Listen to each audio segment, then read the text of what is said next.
Ms. O'Neill, while we have you, you want to go on to 9.7?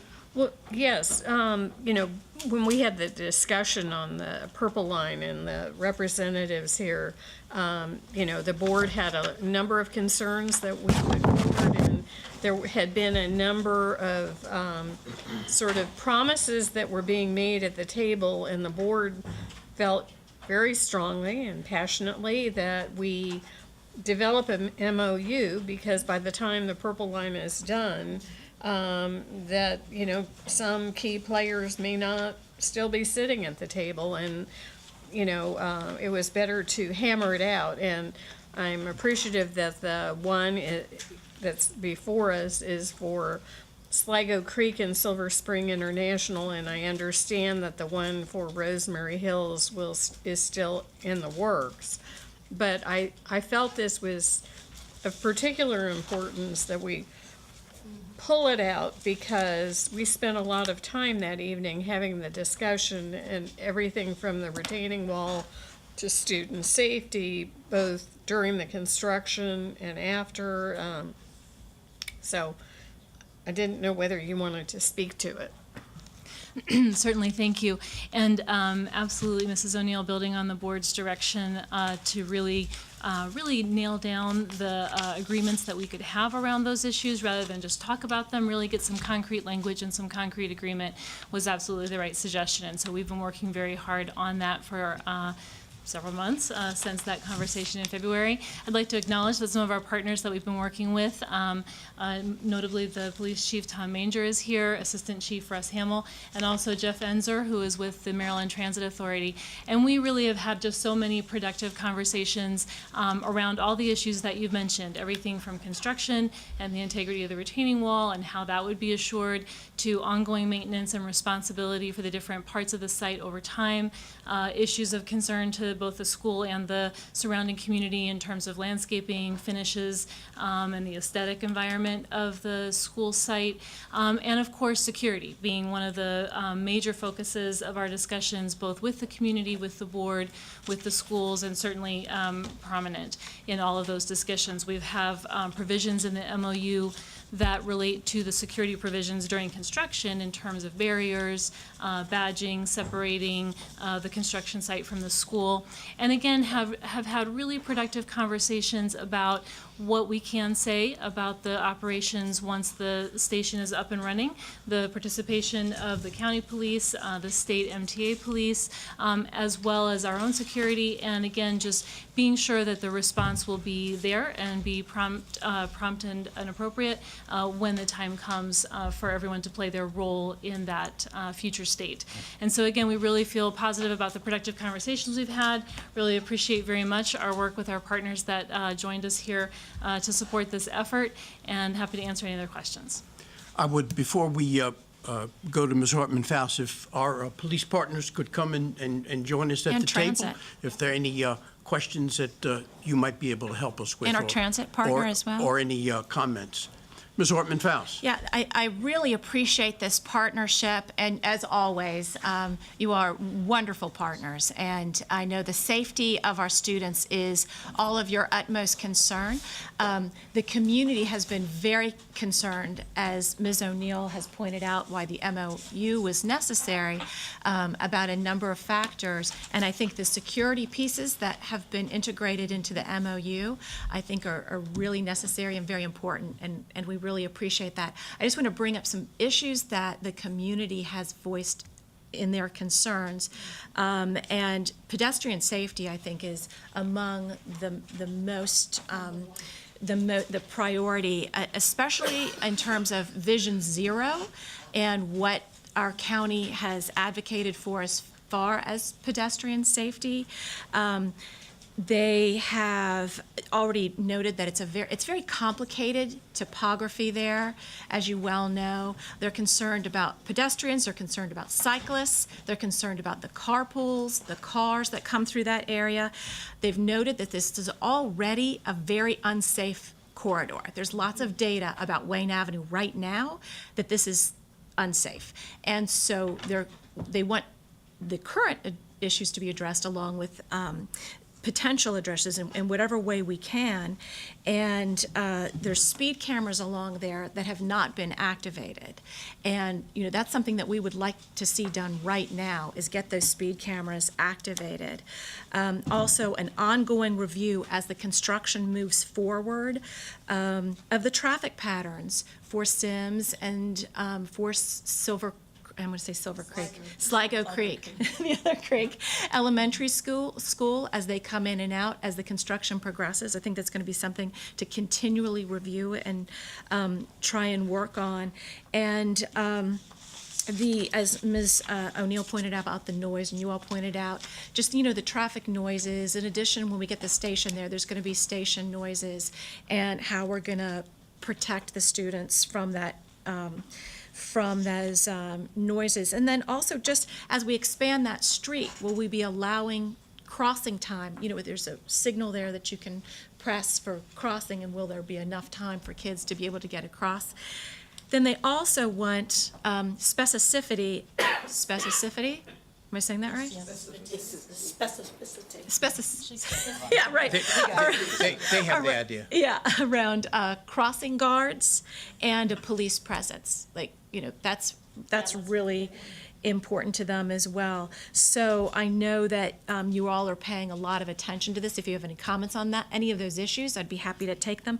And then just lastly there was a lot of talk when the trees were all taken down. It was a dramatic shift in the appearance of that property when those trees came down. And they are concerned about, right? They're concerned about green space in addition to just landscaping, but how that's going to be used, and how that's going to be maintained. When the first day of school was coming, that property was completely overgrown. The sidewalks were completely overgrown, so kids were going to be going to school there the next week. And this isn't under us necessarily, because this is county property right there. But the grass was over knee high, and the street and the sidewalks were overtaken where kids were going to be. And through the advocacy of a number of people in the community and county council members, we actually got that area mowed. But we really have to pay attention to how that's going to look through construction and the accessibility, because there's a whole lot of walkers in that area. So, good afternoon, Tom Manger, Montgomery County Police. So the discussions, as Essie have said, have been very productive. So we understand the concern. I think we understand the concerns of the board, and we certainly share those concerns. And this is really, while it's a dramatic change at that location, this is a fairly routine piece for us as these kinds of construction things occur, and these new stations or new traffic patterns arise, new parking lots, new commuter lots, all those kinds of things. We do, the police department does do ongoing evaluation to see if it's going to require more resources, more patrol, more crossing guards, all of those things. So all of that will be evaluated, and we certainly have no problem with an ongoing conversation with the board to make sure that we don't, it doesn't have to get bad before we fix it, that we'll stay on top of it, stay ahead of it. So that is our intention, and I think that with the discussions with the board and with your representatives, we've got a pretty good handle on what the issues are going to be, and I can assure you we'll stay on top of them.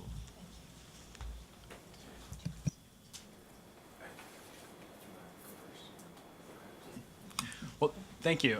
We appreciate you communicating on behalf of the community and the parents and the students. And I just want to let you know that, we share a lot of, if not all, the same concerns that you do. So, as we're working to bring this new investment to the corridor, to the two counties, we want to make sure we're doing it in a way that's context sensitive, and that we're doing so first and foremost, above everything else, that is safe. The last thing that we want is to have, people and certainly not children, injured. So I appreciate you particularly sharing the immediate question of the grass being cut. So that's something I'll take back and make sure that we're doing a good job of that. We are committed to maintaining our construction sites in a clean and safe manner for the public. And so, I believe, and for the most part, we're doing a pretty good job, but we'll pay extra close attention to that here. You know, one of the things that we did right before school opened is we had some sandbags that were across the sidewalk on Dale Drive that were necessary for some of the erosion and sediment control to keep the bay clean. But we were able to quickly, you know, we made some extra priority to try to get those out of the way, and we committed to Seth and Essie that we would make sure we get those done early before the kids go back to school, because we didn't want to have kids having to cross the Wayne Avenue or Dale Drive more than they needed to do. So I just share that as one little example of, you know, the little things that we're trying to do while we're doing construction. We do recognize it's impactful and it is a big change for a lot of the people in the community, but we are trying to do so in a way that, you know, again, is safe, recognizes the importance of green space and trees to the community, and minimizes impacts to parents and kids as they're trying to get to school. One thing I'll just also mention on the green space, about a year ago when we heard feedback from the community about the concerns of the Wayne Avenue where the kids, you know, and people in the community cross. You know, we took another run at it and said, hey, look, does the road really need to be as wide as it is here? And so we actually spearheaded for quite a while. We looked at a lot of different scenarios for things we could do, and ultimately we came up with an idea that allowed us to cut one of the lanes out there. You know, made some operational trade-offs we had to do, but when we were looking at it in the context of, you know, all the other issues, we said, you know what, this is the right thing to do for in this community. And when we were doing that, we also made a commitment to add some additional trees along the corridor, because we recognize the importance of that. So, you know, now granted that the trees that we are going to be planting, they're not going to be as large as the trees that are today, so we're adding extra trees. But we did also say, hey, look, we need to add extra trees right here in this community. And, you know, we're still, you know, the community will never have as many trees as they would like. That's just, you know, something that, you know, you can never give the community too many trees. But we are continuing to work with the county and trying to brainstorm additional ways to see if we can help provide additional trees along the Wayne Avenue corridor as well. And, you know, and lastly, on the traffic patterns, that's something where we've, you know, we heard some additional concerns about that recently, and we've talked with SC and Seth and County DOT, and I think we're going to continue to have conversations to see what can we do to try to help, you know, minimize the changes to traffic patterns around the school. Thank you so much. I really appreciate all that. If community members see things as it's going on that they want to draw our attention to or your attention to, who should they contact? What is the best? So we have, I wanted to provide her with an opportunity, but we certainly have, they can certainly reach out to us too. So, you know, there's multiple ways that they can get in touch with us. So the principal can communicate directly to the people we have on site. So if for example, if the grass is not being cut, the principal can reach out to, you know, our lead contractor on the site and say, hey, this is something that needs to be addressed.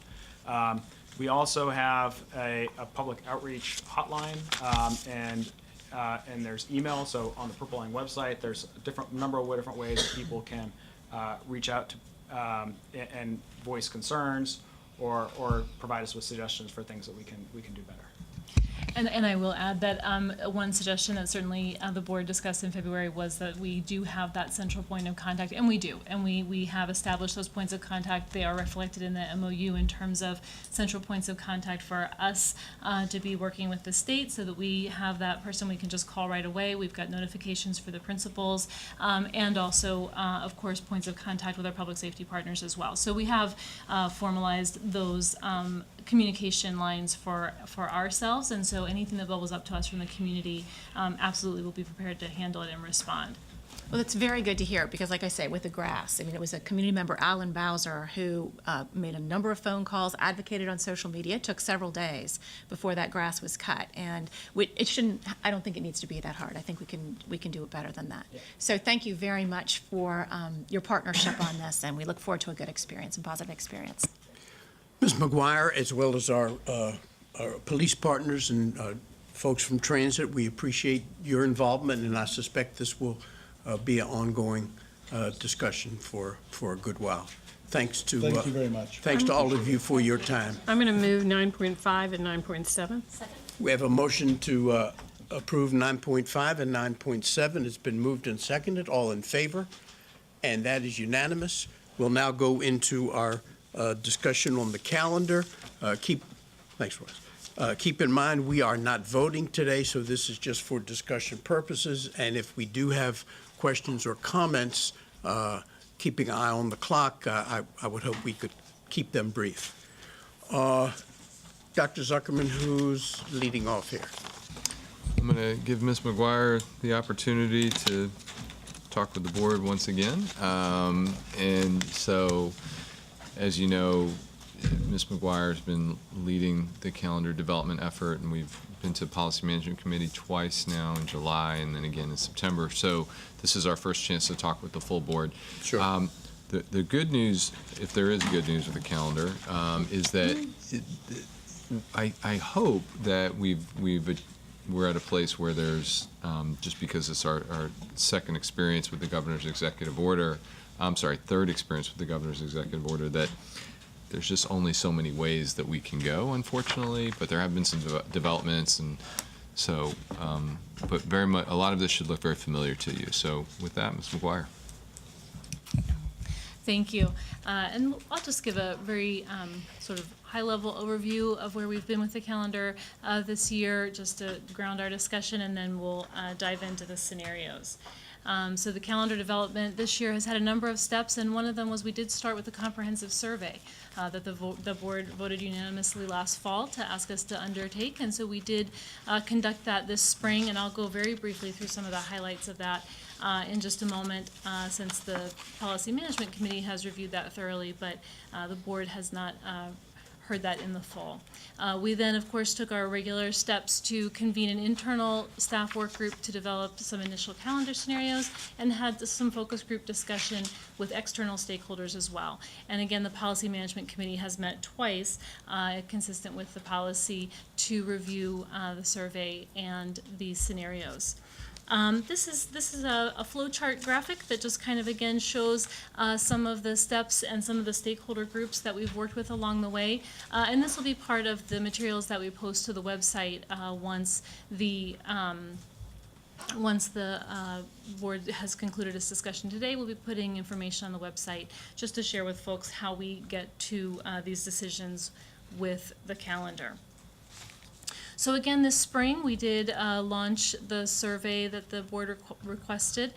We really took a very unprecedented step of working to reach out directly to everyone, all students, families, staff in our community, in our MCPS community. So we sent nearly 190,000 email invitations and more than 19,000 postcards.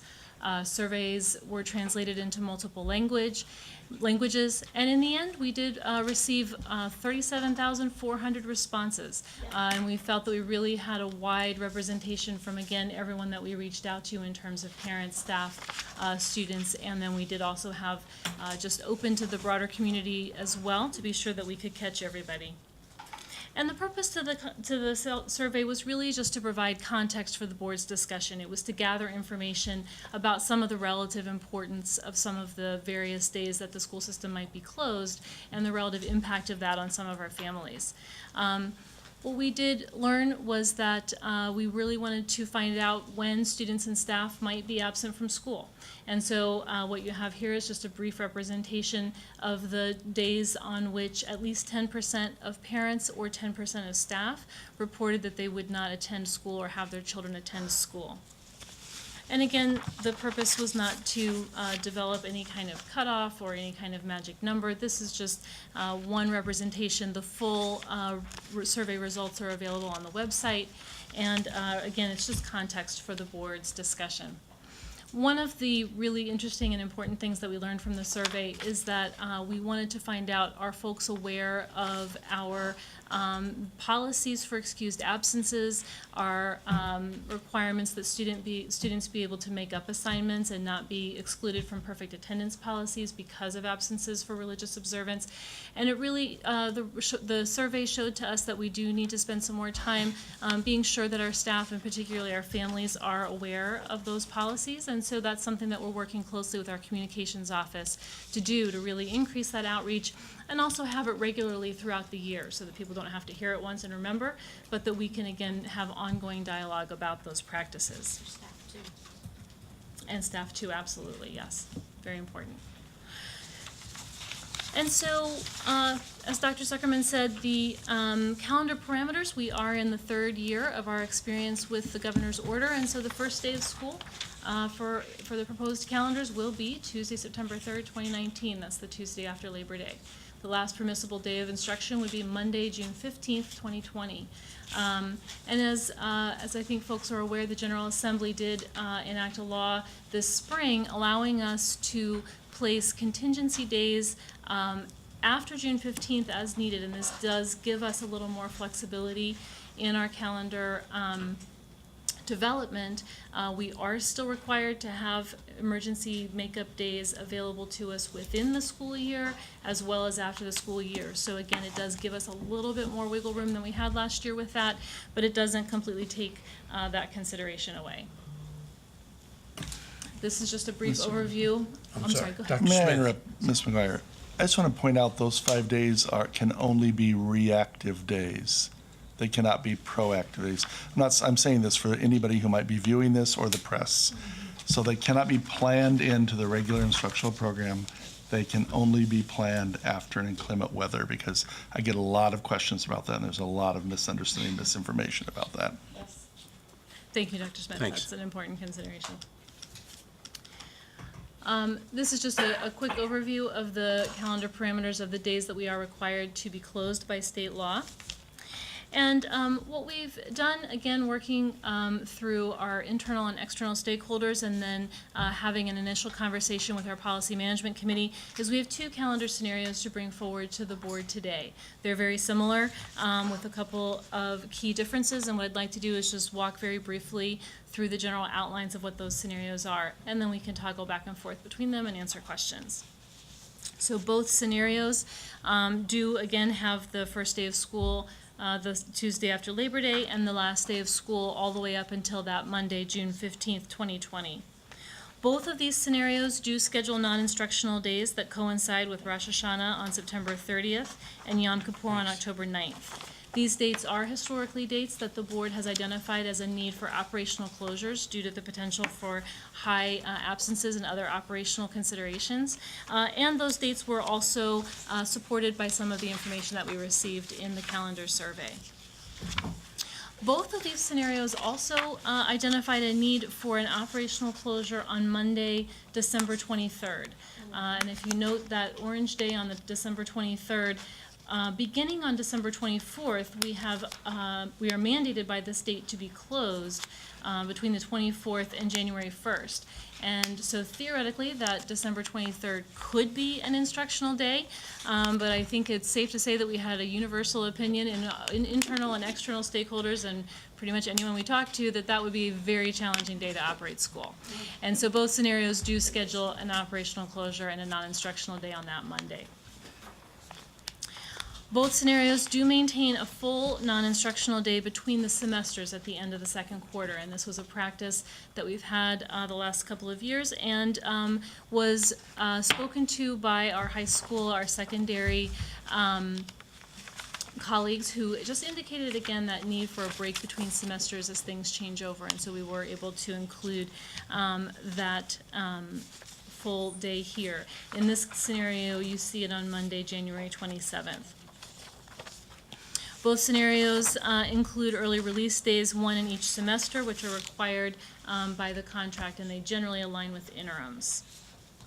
Both scenarios also continue our practice of aligning the early release days that coincide with parent-teacher conferences around Veterans Day. That's in this calendar on November 11th and 12th. You see some early release days there. Again, that's consistent with past practice, and it has been discussed that there's an interest and that often it aligns with some of our families' abilities to take off on Veterans Day if they have that day off because they're associated with the federal government or similarly have an opportunity to participate for that reason.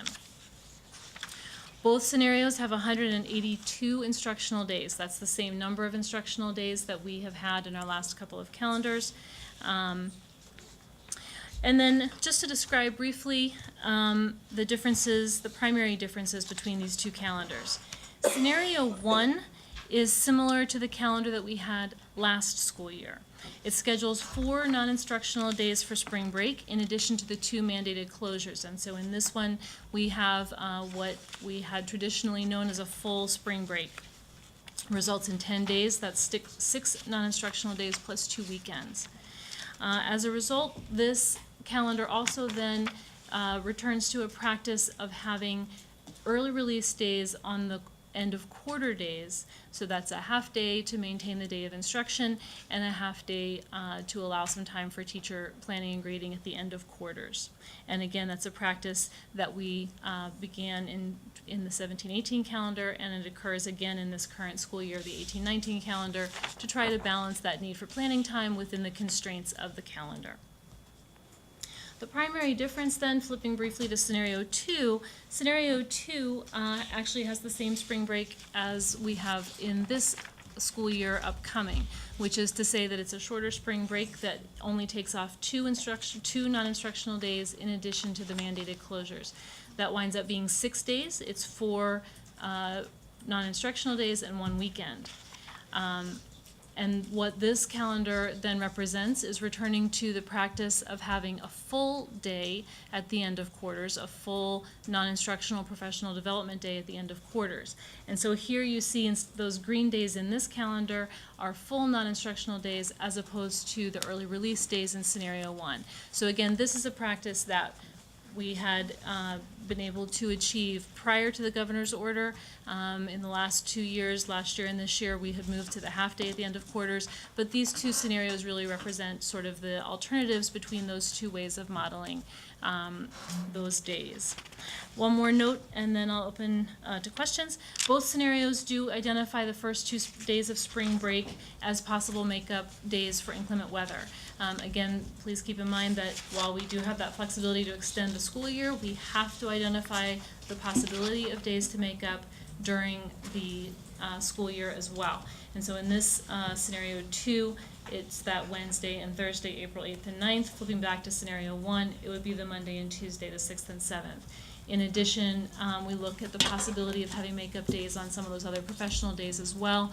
Again, just those would never be our first choice, but we need to identify the possibilities should they be needed. I just wanted to point out an error in the calendar parameters. Oh. It says Tuesday, November 5th is Election Day in 2019, and that's not correct, because we have an election this November, then in and I think You're I right. thought I had pointed that out before, that we I have apologize. the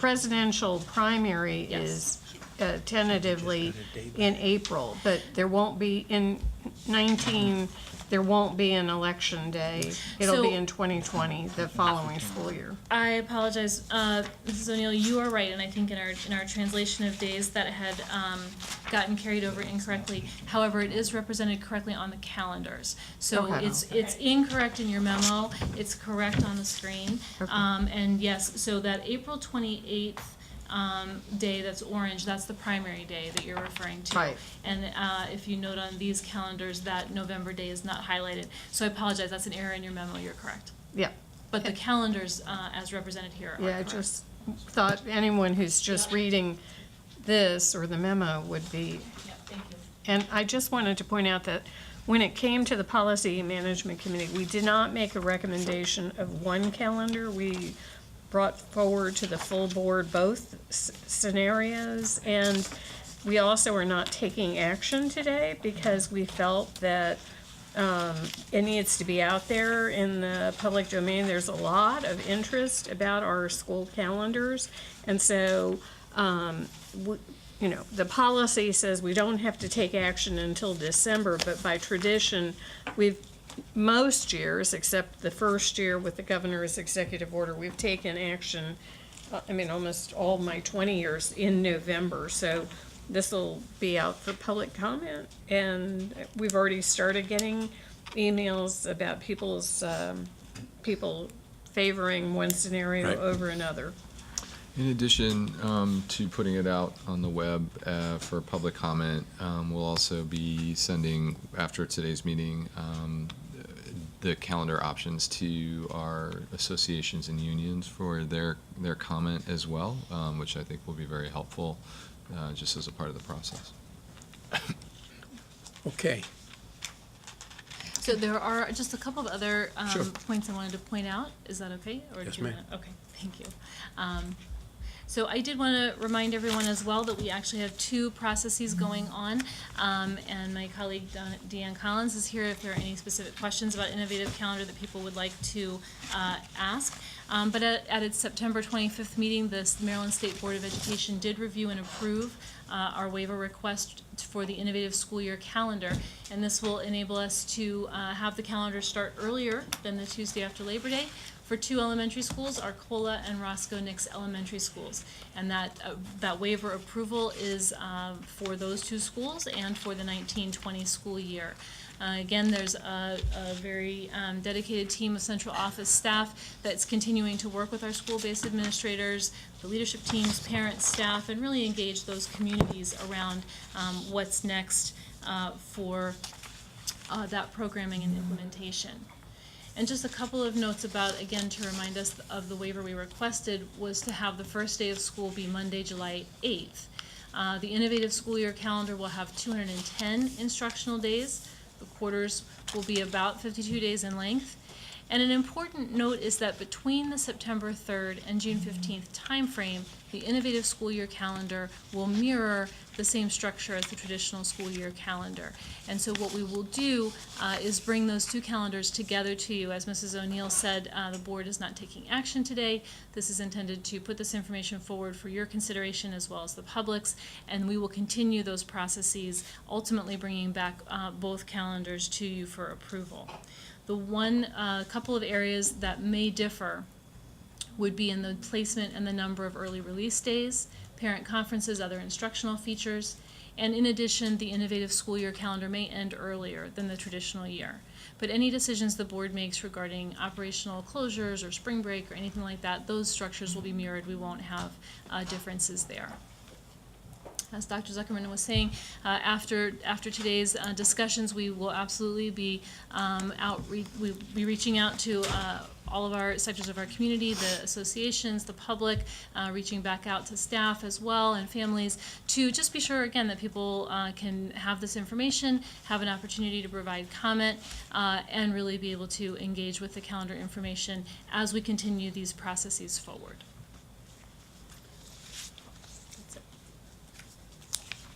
Okay, thank you. Starting with Ms. Dixon, any comments? At this time. Thank you. Ms. Mandrowski? So I just wanted to clarify, first of all, thank you very much for, as always, the incredible amount of time and outreach and everything else that goes into these calendars. I just wanted to clarify, so I had thought that I was going to potentially move that we do calendar one, but now as I understand it, we're not moving anything.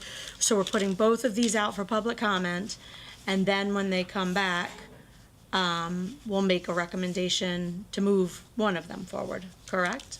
Correct, because we felt, all stakeholders need to have the ability to sort of. Absolutely, I just wasn't sure if it had already been out there as part No, of. it's just this presentation today triggers the public conversation or input in the process. Okay, great, thank you.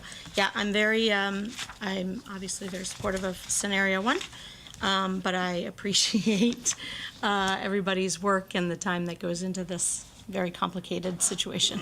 It's like early voting. Exactly. Ms. Evans? I'm voting early and often. Ms. O'Neill? No, certainly we've already gotten feedback from, I guess, in the Walter Johnson community, someone was reading our agenda and picked up the packet because we've already started getting emails about preference for scenario one. But, there is a downside to scenario one for some staff. But many in the comments in this calendar survey, for the most part, people were very supportive, wanting to go back to the full traditional spring break. And, that was true across parents and staff members for the most part. But, so we felt we should put both scenarios out just for comment and consideration, and we won't take action until November.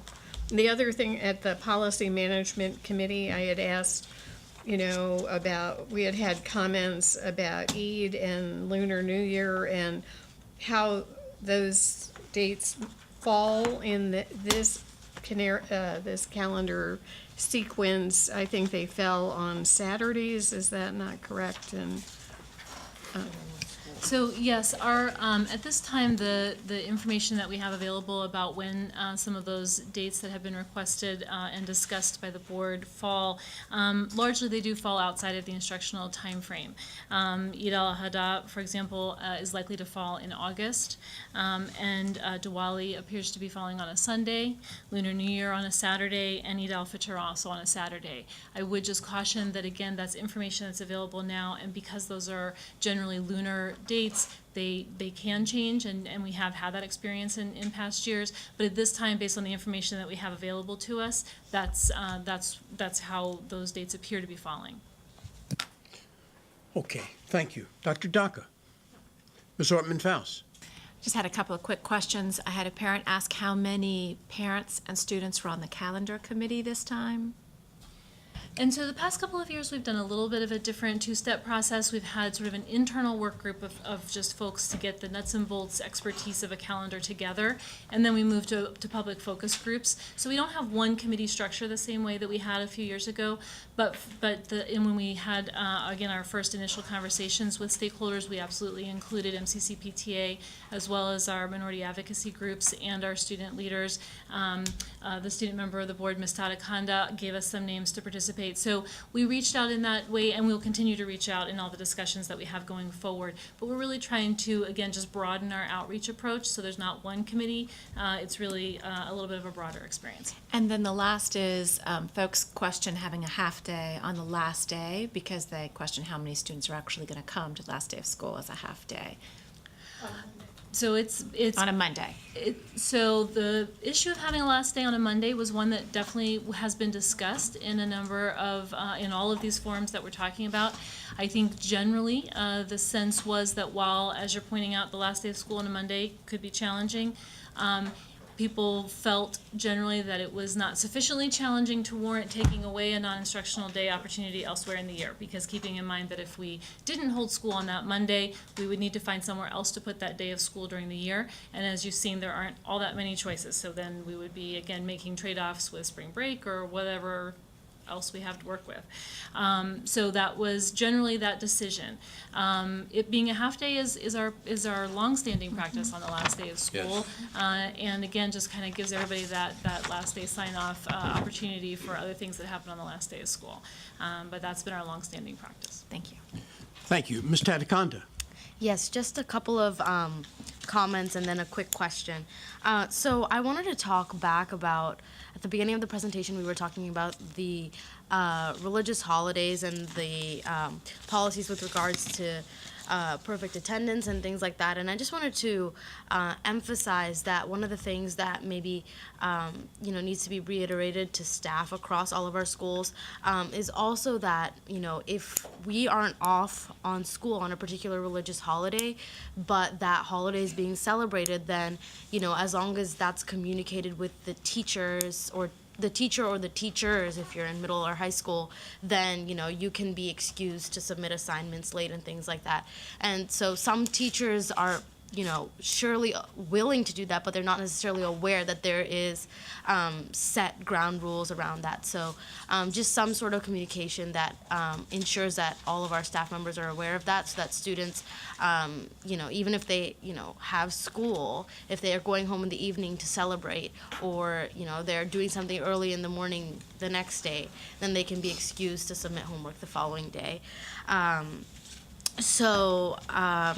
What I intend to do with these options now being available and with the notice being sent to community members is to just gather feedback from the different student groups that I'll be meeting with over the coming weeks, and hopefully that'll give me a clear picture of what students really want to see in terms of spring break versus more intermittent holidays or professional days, really.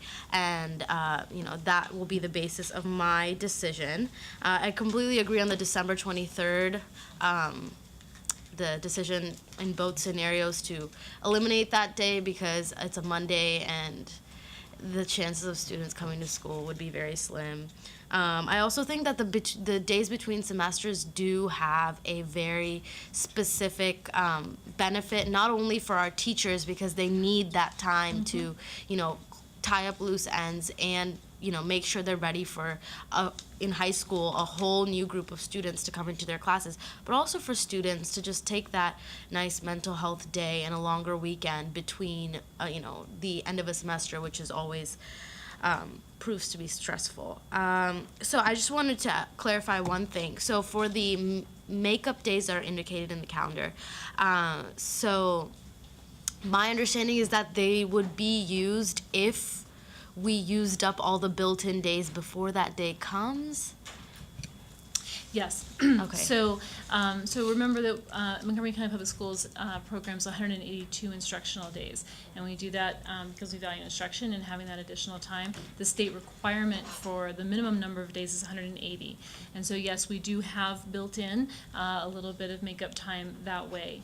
Certainly, our next choices for makeup days would be to extend the school year. But again, to meet the requirements under the regulations, we need to be able to have that flexibility to address it at different points in the year, including within the calendar.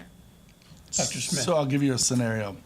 About 10 years ago, and I'm pretty sure of my facts here, there were two big snowstorms in December. They wiped out many school days, first at the beginning of December and then right before the Christmas, New Year full week off. It was just, so if something like that were to happen, then the first 2 days, if we missed 5 days of school during that month, the first 2 days we would use as makeup days would be the 15th and 16th of June. But to get to 5, we know we're gonna have to, so the next day we'd go to would be the 27th of January. And then at that point, we might say we're going to stop making up days until we see what the rest of January, February, and March hold, because then we might need to make up another day or two, and then add a day of the 17th, and then ask the state for a waiver of 2 days or 3 days, which they sometimes do for most or all the school systems in the state, when it gets to be 8, 10, 12 days, like Snowmageddon in 2010. So that's a scenario where that would work. If you get past January 27th, and there's been no inclement weather, then that day's just gone, and you start looking at what else is possible. So it's a kind of rolling decision-making based on when things happen. Okay, Can I thank you. just clarify So on that? late snowstorms don't help us. No, they really are truly terrible for makeup. But just to clarify, because I think what you were asking was, so, but the first 2 days that school's closed, we wouldn't have to take them, we wouldn't have to add days on at all, because No. we would just say that We we're. would use the 15th and 16th of June.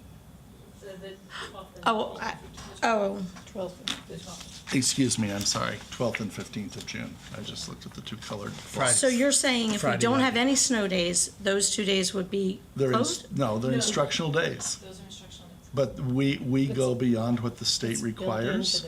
Oh, so so you're we just could- saying, yes. you're just calling them them. I was Yeah. saying we would just call them whatever days We'll were shut down. go to but- school either way, Right, those 2 days. understood, okay. But we, So yeah. until we use up all of the opportunities to close school on the last day of school, as in, that was bad phrasing, but until we use up all of the opportunities that are considered potential makeup days, we can't go and extend 17, 18, or 16, 17, 18. No, you can. You can. It's all a matter of what's available. So let's say this past year, it did in fact snow on Wednesday, and we closed on Wednesday. If we had to close on Thursday because we couldn't get our parking lots cleaned, even though the snow had stopped, we would have had to use a day of spring break the next week. And that's highly undesirable. Under the new law, we would say that's ridiculous to tell people 2 days before the vacation begins, so we're going to use the 17th. Does that make sense? Okay, yeah, Because that's a yeah. reactive use of that day. Okay, Okay? gotcha. Thank you. It's not simple. It's just not. It really is not. Dr. Daca? Ms. Tadikondo brought up a good point. We used to use a paper calendar, comprehensive, and on that calendar, it would tell you not to give homework on specific days. Do they still have access to the paper calendar, but We aren't do using absolutely. paper. So what we do actually, EGPS, and actually, so this is the first part of the calendar development. Really, the outlines of the instructional calendar that the board will adopt is actually, it's the end of one process and the beginning of another, because absolutely a number of calendars then hinge, as you're saying, Dr. Daca, on this calendar. So from there, we start to develop certain aspects of the work year calendar and certain aspects of the comprehensive calendar, which is what you're referring to, that once we get all those pieces in place in terms of some of the instructional things that we need to reflect, days of observance are reflected in there, and then EGPS prints those and we distribute them really broadly. But what we do also need to. EGPS I'm is sorry. editorial graphics and publishing services. It's our print, part of our print shop operations. Just want to clarify Yeah, what that thank you. acronym is. it goes to every teacher? Yes. Yeah, can you have a good? Okay. And One thing that we can do though, from hearing from, I'm sorry, Ms. McGuire. So that's not what I'm talking about. Hearing from Ms. Tadakondo, so, we've gotten in the habit of the last couple of years of sending communication out to all staff just about where we are with the calendar to raise awareness, and I think we can make sure that we send a reminder Right. along the lines of what everyone here is talking Yeah, about. that's what I was talking about, sending a reminder, Yep. because I know that we have the comprehensive calendar, and it does give information, but We- people we- don't always refer to that. So No, and Yeah, Dr. we Smith reminds definitely us, need we've to- got to, and you remind us, we have to over-communicate and tell folks all along. Yes. Yep, so we will. thank you. Not to belabor the point, but, it was very clear in the calendar survey that a lot of people didn't understand the policies on religious observance and, and certainly to make those days of commemoration more readily available, but to better understand our policies. And then the other thing is, I've been around here a long time and I know, Mother Nature can wreak havoc on our calendar. In 1987, we had a snow closure on Veterans Day. It was unbelievable because and the reason I know is I was chair of the book fair at my neighborhood elementary school, and we were like, oh my gosh, we're closed. I mean, this is horrible. And that was Parent Visitation Day.